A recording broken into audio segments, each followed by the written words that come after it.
Hello friends, welcome back to our channel. आज आपण आलो आहोत जैन सिद्धक्षेत्र कुंतलगिरी येथे। धुळे सोलापूर राष्ट्रीय महामार्गावर सरमकुंडी फाट्यावर कुंतलगिरीचा प्रसिद्ध पेढा मिळतो। तर या सरमकुंडी फाट्यापासून साधारण 3 किलोमीटर अंतरावरती कुंतलगिरी हे ठिकाण आहे। दक्षिण भारतातील जैन भाविकांचे हे सर्वात मोठे तीर्थक्षेत्र आहे। आचार्य शांतीसागर महाराजांनी येथे समाधी घेतलेली आहे। बालाघाट डोंगर रंगातील शेवटचे टोक आणि धाराशिव जिल्ह्यातील सर्वात उंच ठिकाण म्हणजे कुंतलगिरी। येथे डोंगरावर मुख्य मंदिर आहे आणि तिथे पोहोचण्यासाठी साधारण 150 पायऱ्या आहेत।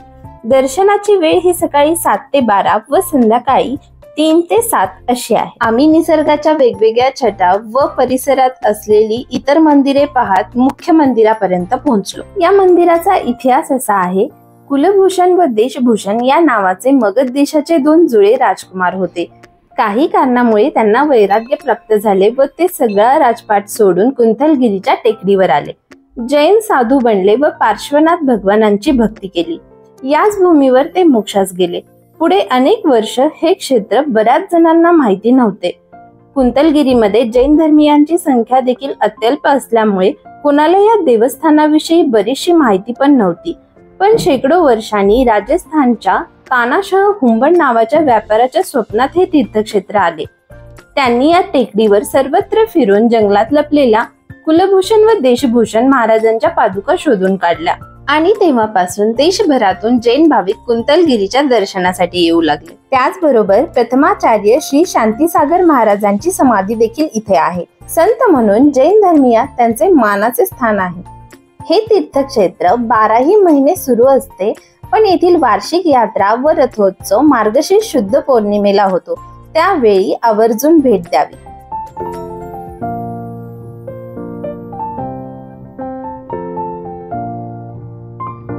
येथे टेकडीवर 7 आणि पायथ्याशी 4 अशी एकूण 11 मंदिरे आहेत।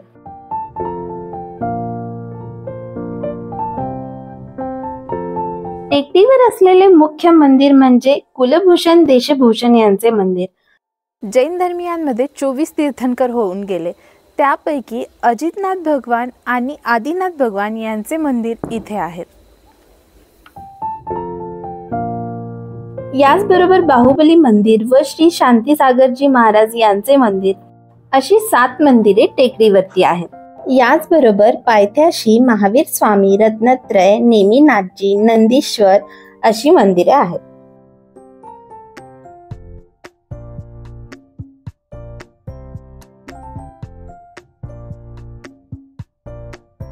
तसेच मंदिराच्या परिसरामध्ये मानस्तंभ देखील आहे। मंदिराच्या पायथ्याशी गुरुकुल व राहण्याची उत्तम सोय आहे। या गुरुकुलमध्ये अनेक विद्यार्थी शिक्षण घेतात। 2022 मध्ये या गुरुकुलला 50 वर्षे पूर्ण झाली। येथील निसर्ग सौंदर्य पाहण्यासारखे आहे। तुम्ही जर इथे आलात तर येथील सनसेट बिलकुल मिस करू नका। माझ्या मागे तलाव तुम्ही जो पाहत आहात त्याचा आकार भारताच्या नकाशाप्रमाणे आहे। जैन सिद्धक्षेत्र कुंतलगिरी येथील दर्शनाबरोबरच शांत निसर्ग सौंदर्याचा अनुभव घेण्यासाठी आणि त्याचबरोबर इथला सुप्रसिद्ध पेढ्याचा आस्वाद घेण्यासाठी कुंतलगिरीला एकदा तरी नक्की भेट द्या। आणि आमच्या चॅनलला सबस्क्राईब केले नसेल तर आत्ताच सबस्क्राईब करा आणि लाईक, शेअर, कमेंट पण नक्की करा। थँक्यू।